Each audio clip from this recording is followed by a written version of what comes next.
Well, Hyundai, it's not that I drive one or I own one, but I've driven one.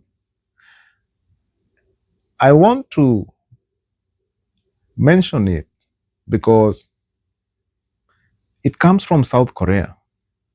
And if there's something Kenya, we always say, we like to revisit our history and say, in the 70s, South Korea was in dire straits, was in distress.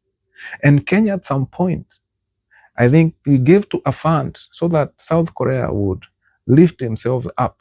I think at that point, South Korea maybe was coming out from the civil war and they were breaking up from, the grip of North Korea. So, now there are two Koreas, North and South.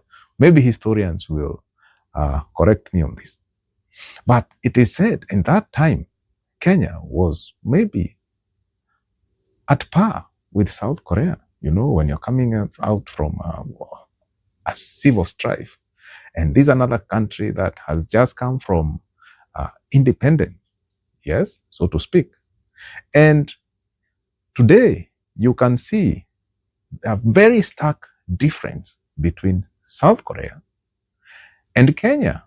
Maybe there were even Africa, some other African countries, maybe, I don't know. Whatever you're watching from, if you're in Africa, please try to check on the GDP of your countries in the 70s and the GDP of countries that, are called the Asia Tiger, like Singapore, Check and see if your GDP at that time was much better than these countries. And then you ask yourself, where did we drop the ball?